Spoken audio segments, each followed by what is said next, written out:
Ladies and gentlemen, welcome back to The Truth. I'm your host, the one you love the most, Niall Heston, back with a brand new episode here in The Truth. Back once again with my brother Lucas here today. Lucas, how are you doing? You were telling me earlier your voice is kind of getting shot. Yeah, I'm good. I don't know what is going on. I keep waking up and I have to clear my throat, and I don't know what. I feel fine. Other than that, it's weird. I Were haven't you been doing like, I haven't been shouting. I don't know what is going on. It's weird. I was gonna But say, were other than you that, I'm good. That's it. have you done any screaming at the TV watching Iowa play Northwestern? Because I did that. No, I didn't. I was just sat there and shook my head. But we have a women's game tomorrow, so we'll win that hopefully at least. Is that the last game before the tournament? It's the last home game. Hmm. Or I don't know if the Big Ten tournament is this week for women's. I'll have to look. I know UCLA and USC play tonight, but I'm not sure. I know it's Yeah, the last home game for sure. But I think I had seen the UCLA USC, and I was like, oh, that seems like it's like the last matchup of the year type thing. But it is. It's the last game. So I was gonna say too, because I know obviously the women's tournament starts before the men's tournament, and the men's tournament's like 2 weeks away. So don't think we'll be seeing Iowa men's basketball there, which is really sad and unfortunate. But anyways, that's not what we're here to talk about today. We're here to talk about our third baseman sleepers.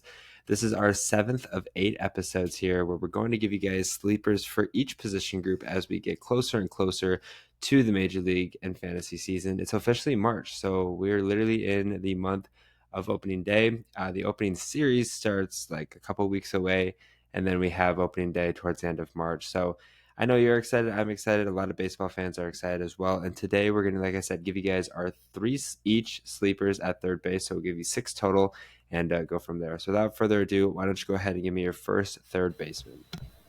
yeah, first guy for me is Jake Berger in Texas.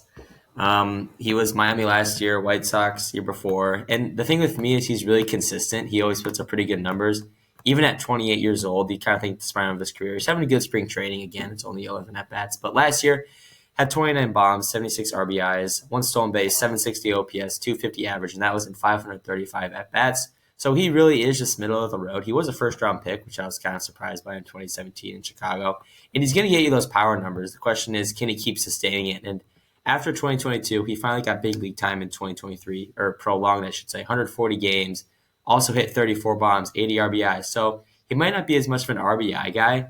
Kind of the sort of thing is getting hit home runs and RBIs will come with it, but not a lot otherwise.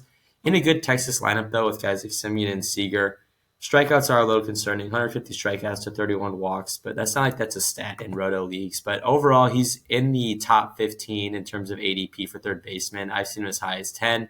I think he's more around like the 11, 12 range, but also get you qualifications at first base and just obviously utility in general. So he's going to be someone who's going to get you a lot of play time, a lot of positional flexibility just in terms of the corner outfield positions. And I think he's kind of underrated because I don't think he's a really popular name, but he definitely has the production to succeed. Yeah, I definitely agree with Jake Berger. I think Jake Berger is an interesting piece this year. I think a lot of people are super excited to see what Berger's going to do in general. Like I feel like he's one of the guys when I've listened to fantasy baseball podcasts so far this year. He's the guy that I think a lot of people are almost most excited about just to see the transformation. Obviously, we've seen the power there. I think a lot of people think that power is going to continue to rise. Having that third base, position value, especially with a lot of I think not that third base is a position that's starting to grow old, but a lot of the big third basemen, like talented third basemen that we see, has started to get up there in age. A guy like Jake Berger could definitely step in and kind of be a future there for that position. For me, I'm going to go with Matt Chapman. Now, I don't think he's necessarily a huge sleeper. I think a lot of people are starting to think of him more and more. He is a San Francisco Giant third baseman. In his first season with San Francisco, had a really good year last year. 154 games, had 27 home runs, 78 RBIs, and batted 247. He played in 14 less games in that last season there in Toronto, had 17 home runs, 54 RBIs, and batted 240. I think there were a lot of people that were a little bit skeptical about Chapman going over to San Francisco just because of the failures per se that he had there in Toronto that final season. But this is a guy that's extremely talented. This is a guy that, throughout his career has relatively stayed healthy and has played basically a full season. Obviously not a full 162, but in today's day and age, hardly anybody ever plays a full 162, even if they're fully healthy with designated off days and things of that nature. So that's the best thing I think about him is the best ability is availability. And he's given that year in and year out. So that's a big, obviously, turn on.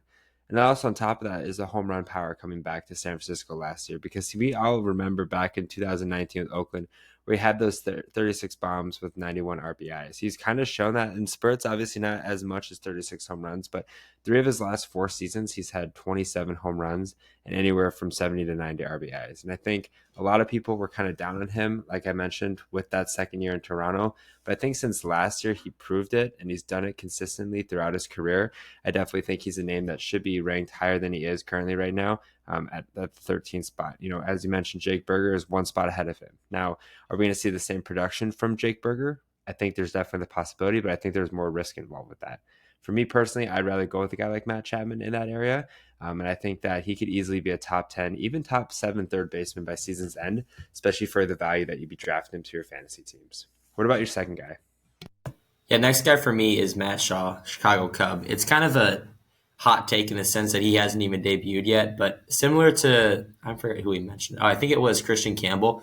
He's one of the top prospects in the game. He had a really good year last year in the minors, 284 average, 21 bombs, 71 RBIs, 31 stolen bases, 867 LPS.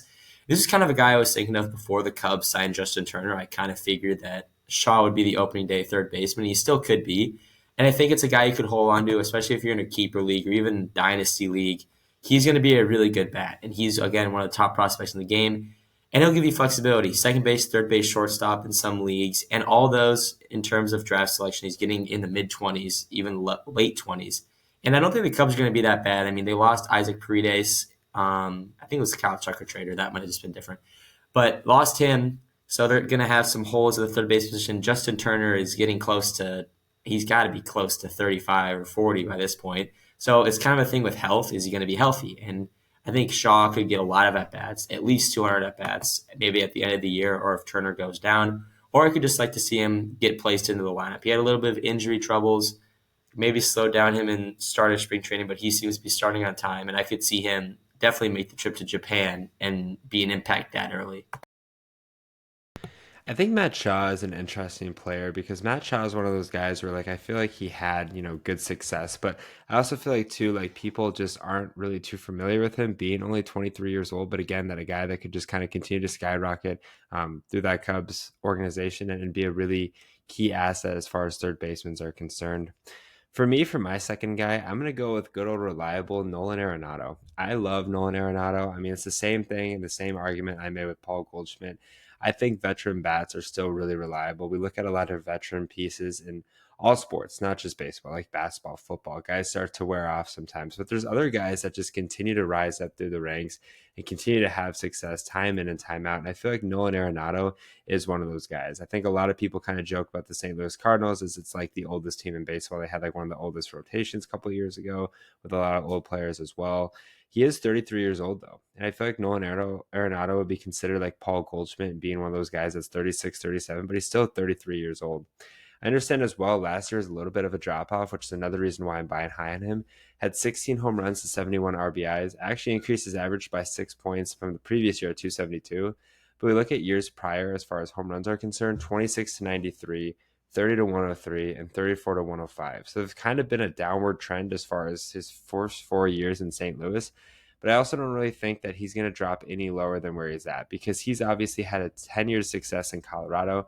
I think a big part of that was the fact that he did play at Coors Field, but he had 5 straight seasons of 42 and 130, which is just insane. 41 and 133, 37 and 130, 38 and 110, 41 and 118. I mean, those are just insane numbers, eye-popping numbers. I know Coors Field did play an impact probably a little bit, but still, there's 81 games that you play outside of Coors Field. He was showing that production time in and time out. He showed it at spurts there with St. Louis. I think because he's kind of been on a downward trend, a lot of people are trying to ignore him, but I don't think there's any reason to. In fact, I think he's one of those guys, especially as a 19th ranked third baseman. There's 3 guys ahead of him that I've instantly looked at that I'm like, I'm definitely drafting Arenado over. Josh Jung, Luis Rengifo, and Isaac Paredes. I understand he's been declining, but I think at times it's kind of like stocks. You want to buy low, sell high. I think Nolan Arenado is a guy that you can buy pretty low and have tremendous success leading you, hopefully to give you that extra piece that you need to kind of fulfill that championship run. What about your third and final guy? Final guy for me is kind of similar to Matt Shaw's, Deyvision, de los Santos. One of my favorite prospects in the game. I mean, just unbelievable numbers last year. 40 home runs, 120 RBIs. 914 OPS, 294 average, 538 at bats. I mean, it's a little inflated because he played in Reno where the ball just flies before the AJ Puck trade. He was a guy that's kind of been around organizations. He was a Guardian, and then I believe he was a Rule 5 pickup for the D-backs, and then I don't even know how it all transpired. No, maybe Cleveland. He didn't make the majors with them, so he got sent back to the D-backs. But he's a guy I like, and the Marlins don't have a lot of third basemen. I mean, they have Connor Norby, who's an exciting young guy. Jonah Bryant's decent. But I think Deyvision de los Santos could really make an impact at the major league level, especially early in the season. Hopefully he gets an opening day roster spot, but I'm not sure if that's going to happen. Either way, I mean, you look at the numbers, he'll give you third base and first base eligibility. And I mean, there's some numbers that have him as low as 47 first baseman, 45 third baseman. Like, I would consider Deyvision de los Santos to be a pick I would take over some starting first baseman, just to have a guy to hold on to in your NA spot, or even if he does get the opening day roster, he'll be getting at bats and he'll be making an impact, hopefully. Again, same kind of thing, fantasy, or I should say dynasty league, keeper league. He's a guy to look out for. I'd like him instead of a guy who's maybe older. I know you love Arenado and Goldschmidt, but I kind of mentioned them as busts. I don't know, just a guy to look out for. He may not make an immediate impact, but he will definitely make an impact this year and hopefully get you at least 350 at bats in the third base position. And hopefully someone that could give you a lot of value moving forward. Yeah, obviously for me, I don't really know too much about him. I know when I was doing my dynasty draft, you were super high on him, and I had to take your word for it. But he does look like a very talented guy. And he was part of that Arizona deal, if I'm not mistaken, correct? Like a while ago, yeah. So he obviously's got some juice there, and I think I did read reports he probably won't break camp. At least that's the last time I checked a couple of weeks ago. But he's definitely one of those guys that can easily make it through the reins and be a reliable option coming up here for that Marlins team. My final guy is going to be Alec Bohm. Now, Alec Bohm is an interesting name. I feel like he's one of those guys that was a staple Philadelphia Philly. Like a lot of people know the name, a lot of people know the talent that Alec Bohm has. He's 28 years old, right? And last season, a little bit of a downturn as far as the home runs were concerned. Had 20 the previous year, 15 last year. But I feel like throughout his career, he's never really been a big home run guy. I mean, obviously, playing third base, you expect maybe a guy to have some pop on the corner. He's just not that guy. Alec Bohm is a guy that puts the ball in play, gets RBIs, bats anywhere from consistently 270 to 280, and in that rookie season when he played the COVID season, bat 338. So on top of that, he had 97 RBIs back-to-back seasons. That's a big part of it because I feel like in today's day and age, hitting's always going to improve, right? Like you never can know for sure, but it seems like every hitter seems to get stronger and stronger, hit more home runs. And sometimes you need kind of a glue piece. And I think Alec Bohm could be that glue piece. I think he's a guy that could have a good amount of success for the Philadelphia Phillies this year, and he's already shown glimpse of being, a power guy. 20 home runs, especially for like a guy like Alec Bohm, is definitely one to keep your eye on. He's currently ranked 15th, so I think he definitely has top 10 potential, even top 7 potential, especially if he gets the power side there. But this Philadelphia Phillies offense is going to always produce runs. We know that. It's the Philadelphia Phillies. Like they're going to do it time in and time out. I think Alec Bohm could be a big piece for that, and more importantly, a big piece for your fantasy teams, especially for a lot of people that maybe aren't thinking of him immediately from the jump. Thank you guys for listening to another episode here in The Truth. Hope you guys did enjoy it. If you guys did enjoy it, make sure you follow The Truth on Twitter, The Truth as one, to stay up to date with the latest information regarding The Truth, including podcast dates, podcast uploads, and other important information you don't want to miss. Make sure you guys also follow The Truth on Instagram and TikTok at the.tt.truth. Are you looking to find a drink that offers peak hydration, raises your energy levels, speeds up your recovery, and keeps your mind sharp through focus and memory? Look no further than Acid Rainwater. I'm excited to partner with Bloodline Sports AZ and Acid Rainwater, which focuses on peak hydration and productivity, while also maintaining ecosystem-friendly product. Use code HESSON15, that's HESSON15, for 15% off every purchase. As always, I'm your host, one you love the most, Niall Hesson, joined once again by my brother Lucas. Take care and good night.